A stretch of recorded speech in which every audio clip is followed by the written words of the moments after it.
Ama namin mapagmahal, pinasasalamatan ka namin sa pagsusugo mo ng iyong anak na si Jesus. Siya ang Emmanuel, ang pag-asa ng lahat ng tao. Siya ang karunungan na gumagabay at bumubuong sa amin. Siya ang tagapagligtas ng lahat ng bansa. Pagpalain mo kami sa pagsisindi namin mga kandila ng korona ng Adviento. Naway ang liwanag nito ang maging tanda ng pangakang katapusan ni Kristo. Pumarito naman siya at umagpagluwal. Hinihiling namin ito sa pamamagitan ni Kristo aming Panginoon. Amen. Ama namin makapangyarihan at maawain, sa aming pagsalubong sa iyong anak, huwag mong ipahintulot na maging handa ang aming mga pinagkakabalahan. Turuan nawa kami ng kanyang karunungan upang kami ay kanyang makapili. Kasama mo at ang Espiritu Santo magpasawalang hanggan.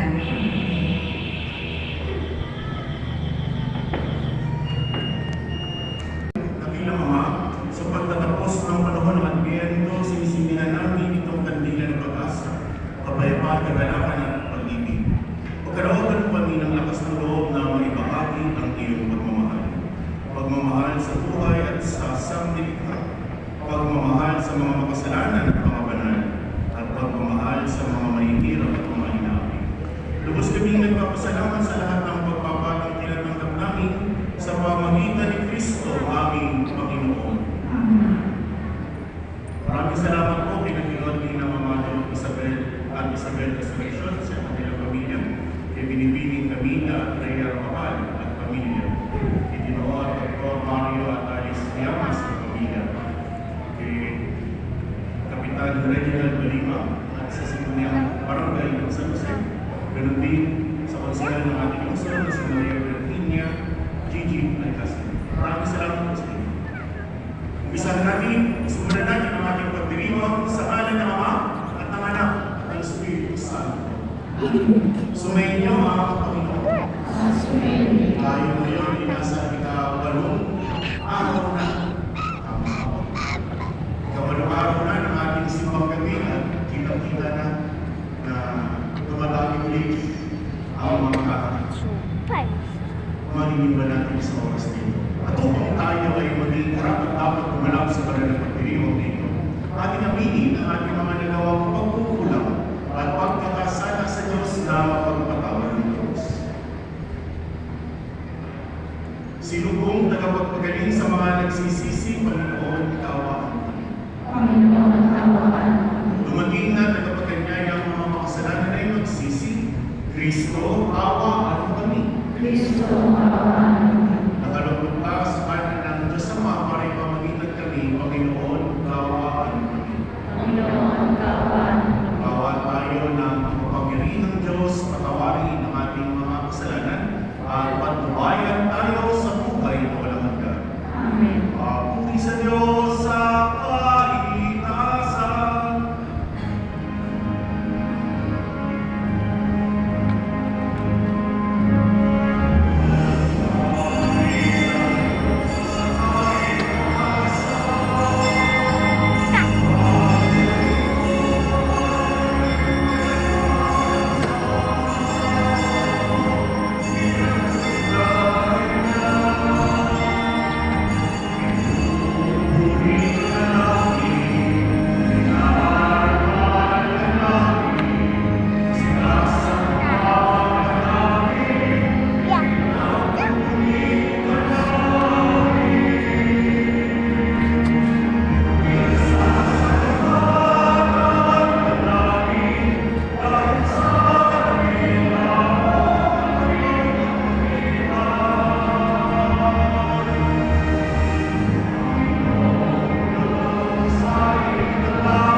aklat ni Propeta Micas.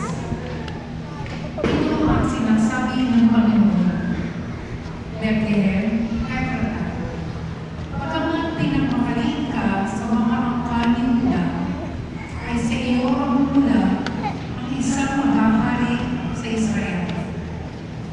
Ang pinagmulay mula panahon muna, mula pagkamunang panahon.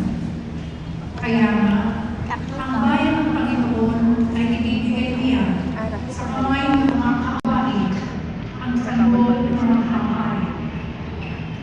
Pagkatapos, babalik sa Israel ang narabi sa bansang ito.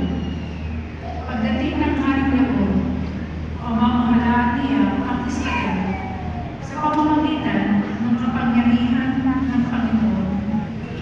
Taglay niya ang kalakilaan ng pangalan ng Panginoon na kanyang Diyos. At ang Israel ay mamuhay na ligtas, sapagkat ang Haring Labo ay ipinalangin ng buong sanlibutan. Sa kanya mamumula ang kapayapaan natin. Ang salita ng Diyos.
Pagbasa mula sa sulat sa mga Hebreo.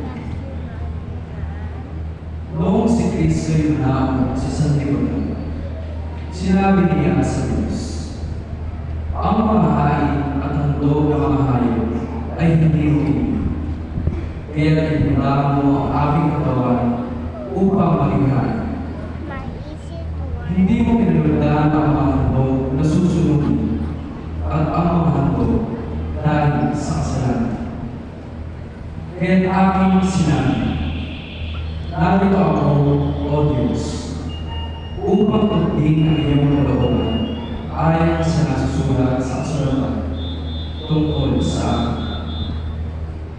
Sinabi mo ng Diyan, hindi mo inibig o kinalugdan ang mga hain at handog ng mga hayop, mga handog na susunugin at mga handog dahil sa kasalanan. Bagamat ito ay inahandog ayon sa kautusan, sa kanya sinabi, narito ako upang tugding ang iyong kalooban.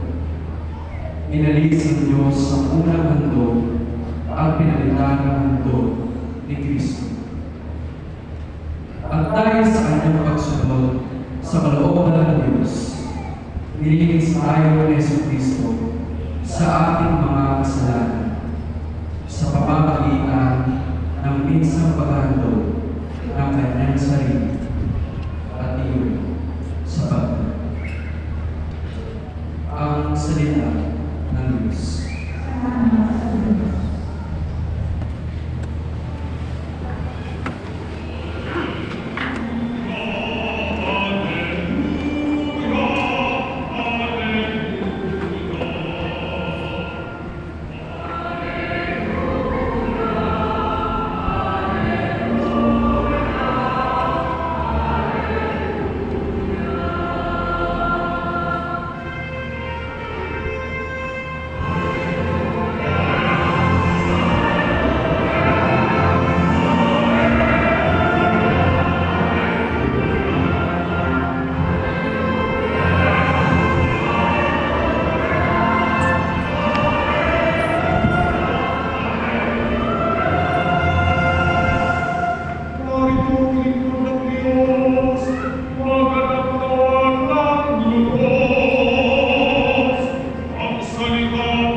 Sumayin niyo ang Panginoon.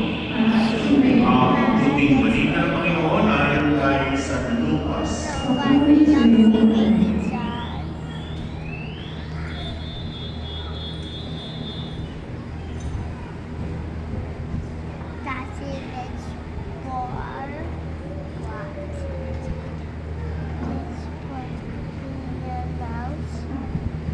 Hindi nagtagal at si Maria ay nagmamadaling pumunta sa isang bayan sa kaburulan ng Juda.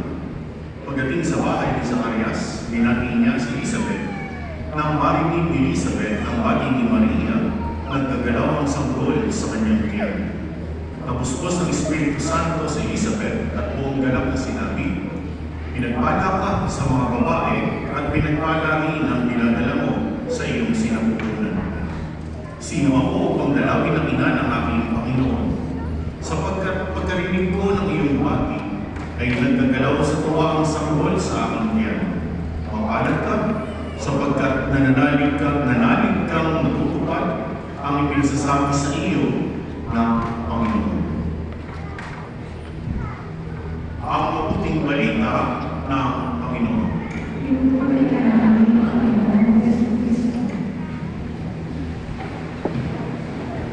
Marahil kayo po ay nagtataka sa aming Ebanghelyo ngayon. Noong Biyernes, nung ako ang nag-misa ng simbang gabi at ng misa de Regalo, ito ang ating Ebanghelyo.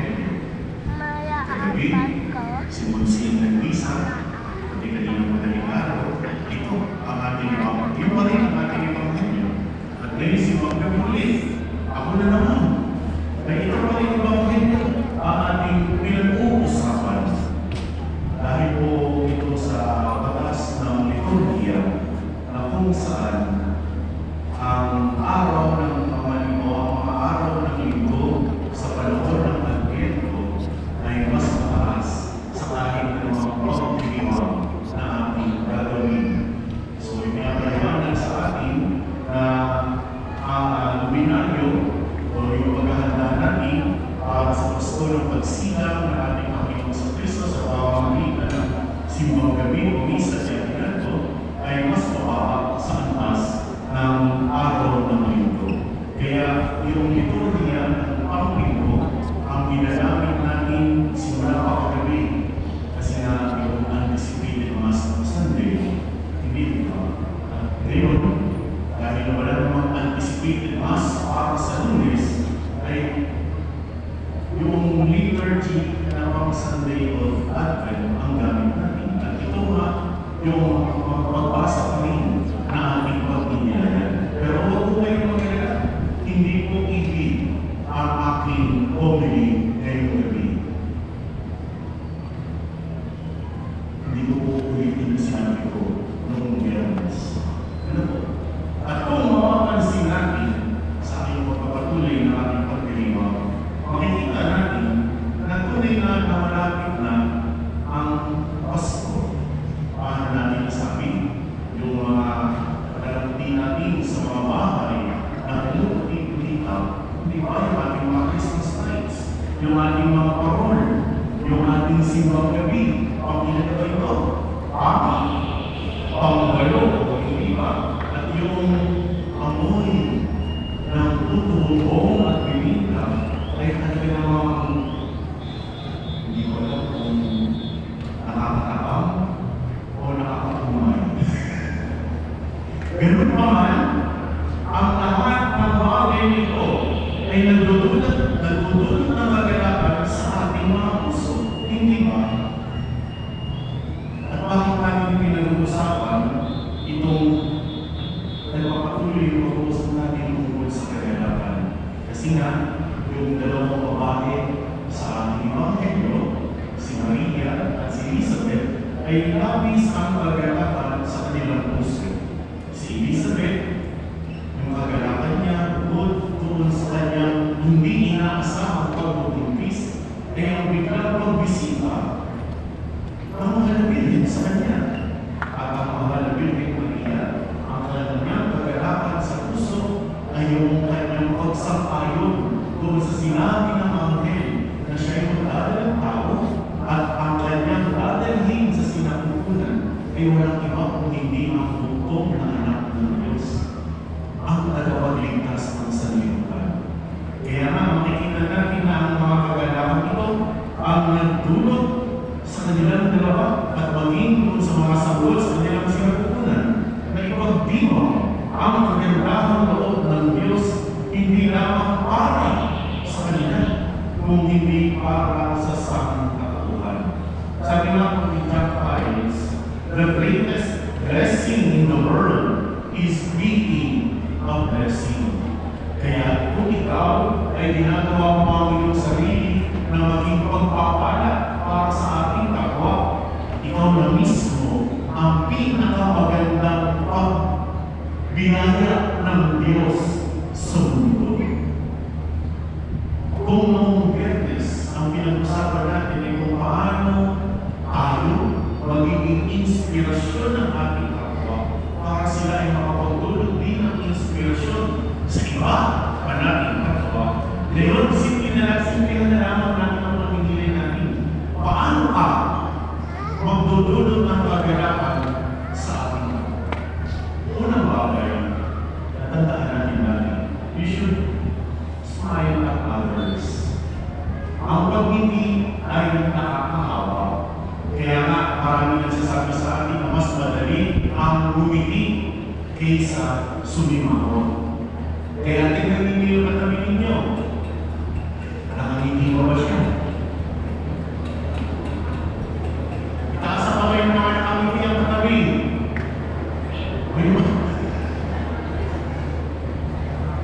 Iilan naman nagtaas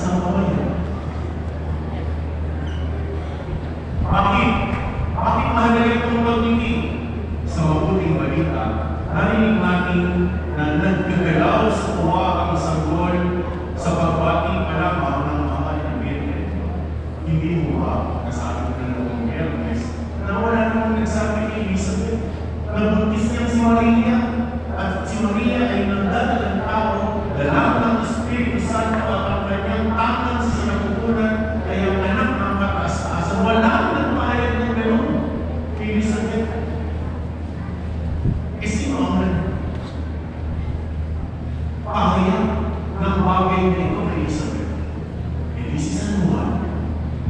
Makikita natin na sa loob pa lamang ng sinapupunan ni Elizabeth si San Juan, naroon na ang kanyang pagpapahayag, ang kanyang pagganap sa kanyang misyon na ipakilala at ihanda ang daraan ng Panginoon sa pamamagitan ng pagpapakilala sa kanyang ina, sa anak ng Diyos.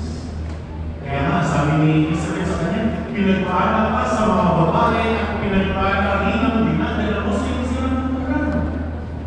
Malamang na nang dumating ang mahal na Birhen kay Elizabeth, siya ay nakangiti. At nahawa si San Juan at si Elizabeth sa ngiting iyon ng mahal na Birhen Maria. Sabi ko, you are not fully dressed without a smile. Kaya kailangan natin tumiti dahil walang effect yung ating magandang kasuotan, yung maganda nating make-up kung hindi ka ningiti. Kung tingnan mo rin yung katabi mo, nakakiti ka ba? Hindi pa rin. Hindi ko na alam kung gagawin dyan, ha? Bukod sa kailangan natin ngumiti, we should also be affirming sa ating kapwa. Maganda lagi dapat ang ating sinasabi, hindi lamang sa ating sarili, kundi sa ating kapwa. Mga salita na hindi nakakapalakit sa damdamin. Ikaka, bawal ang nega. Nega, sa umpisa pa lamang. Kaya nga kung sa pag-isip mo sa umaga, ay nakabusakot na yung mukha mo at kung may negative pa ang iniisip mo, ay talaga namang hindi ko tayo iniintindihan kung ano ang mangyayari sa buong maghapon mo. Hindi ba sa ating unang pagbasa, yan ang sinabi sa atin ni Propeta Lucas. Ano sabi niya doon? Halika at ang ganda mo ay nais kong mapagmasdan at marinig ang tinig mo tinituan. Hindi man napakamakata para pag-isa ng liligaw na sumusuki ng matamis na oo sa kanyang iniiro. Pero ang pinatutungkulan ni Propeta Mikas sa kanyang pahayag ito ay walang iba kung hindi ang Diyos ng Israel.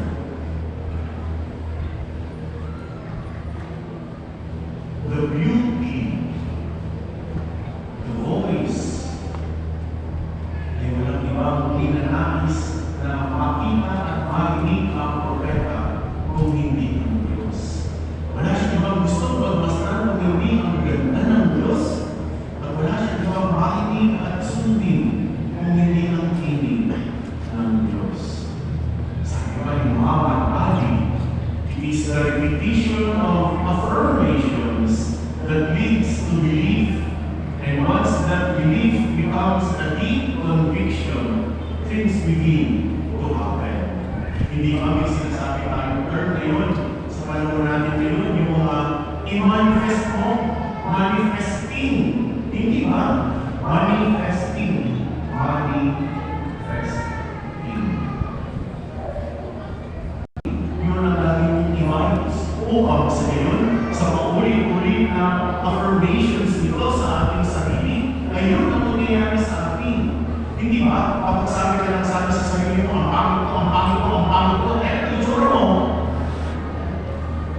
Kasi sabi mo na pangit sa sarili mo, bakit ko talaga? Ikaw nga, hindi mo matakwet ng magandang lalaki o magandang babae ka, sino ang magsasabi sa iyo? Nanay mo. Iisipin mo lang, nanay ko, kasi nanay ko siya. Hindi ba? If we want positive things to happen to us, we will always think the positive things. Ilangat may sinasabi tayo, love begets love. Pwede natin sabihin ito, positivity begets positivity. At kung laging positive ang ating attitude, ang ating pananaw sa buhay, magiging positive din ang babalik sa atin. At hindi tayo ang problema doon. Kaya nga kung laging mega ang ating kaisipan, negative din ang nangyayari sa atin. At negative din ang ating sasabihin, ang ating iisipin, at ang ating gagawin sa ating trabaho, sa ating kapwa, at kung sino man. No? Bakit siguro sa inyong alagang hayop, kung napaka-negative mo, ay negative talaga ang gagawin sa atin. Hindi ka makakakimamay ka sa negativity niya. That is the very reason why we should always bring that joy in us. The joy that Christmas brings us must also be brought to our fellow man and women. Kaya nga mga kapatid, katulad ng mga Birheng Maria na nagdulot ng kagalakan, hindi lamang kay Israel o hindi maging kay San Juan, tayo rin nawa ay maging dulot ng kagalakan kahit man lamang sa ating kapatid. Hindi natin nalalaman yung pinagdadaanan ng bawat isa. Hindi natin alam kung gano'n nakabigat ang pinakasan ng ating kapwa. Malay nyo, yung kapwa natin mga salubong mo na busama ng mukha ay nag-iisip na pala magpakamatay. Pero binitinan mo at nagbabawa ka niyang isip. See the power of the smile and being positive sa ating buhay.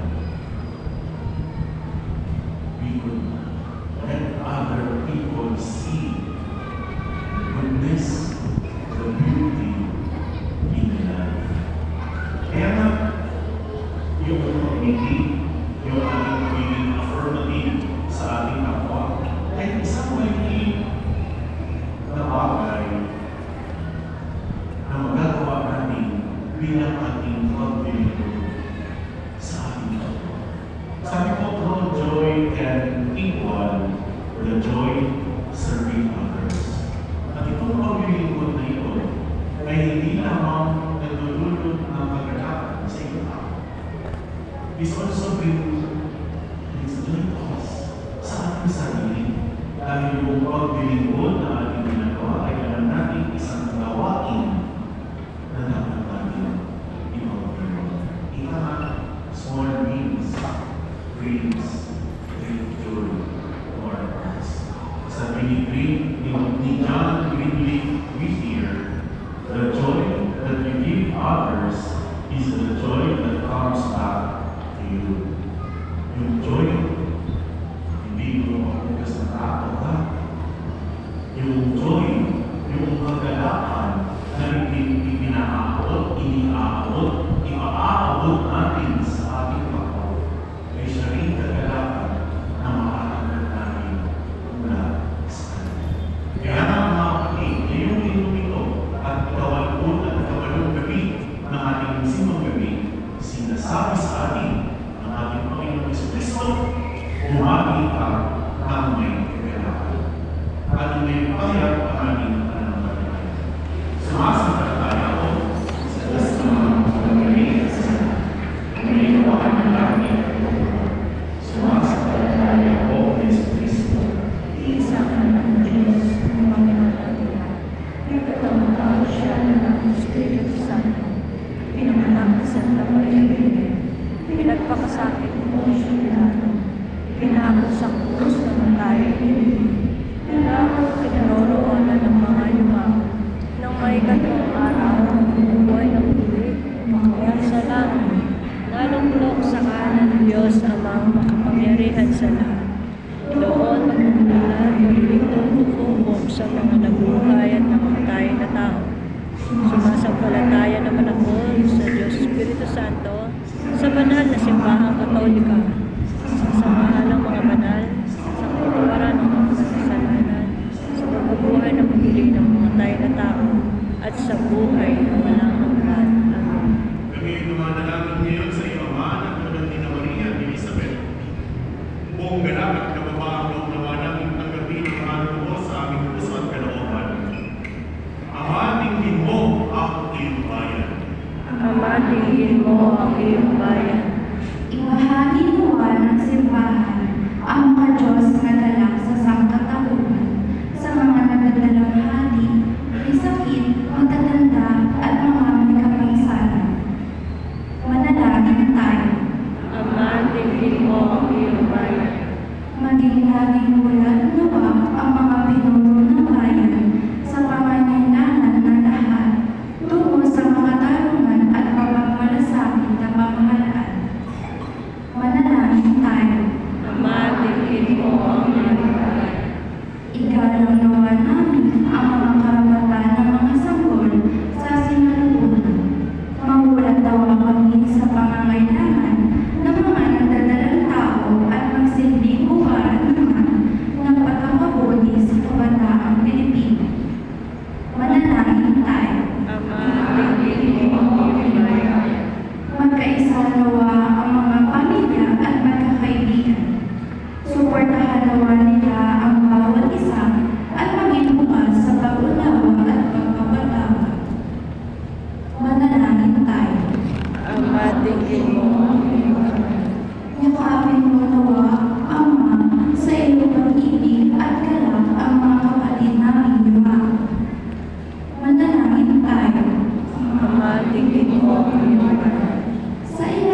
pagsilang sa iyong anak, na siyang namamagitan magpas sa walang hanggan.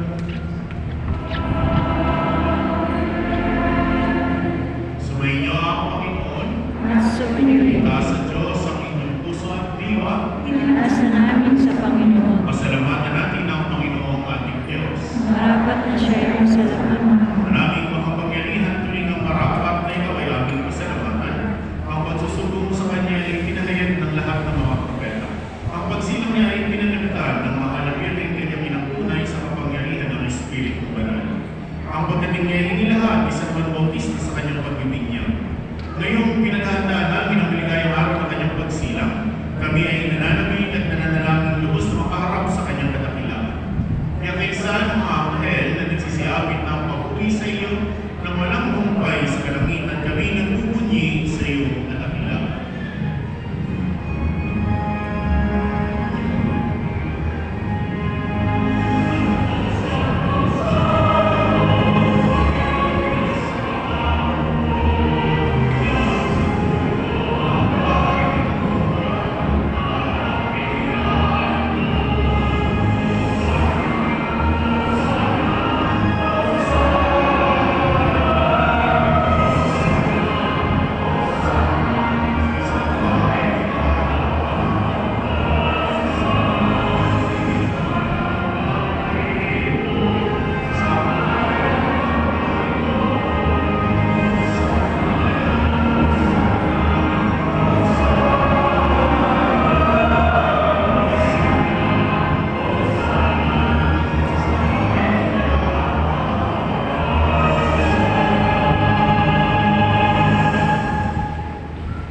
Manaming banal, ikaw ang buwan ng tanang mabanalan, kaya't sa pamamagitan ng iyong Espiritu, gawin mong banal ang loob na ito, upang para sa amin ay maging katawan ng dugo ng aming Panginoong Jesucristo. Bago niya pinatay sa pusang loob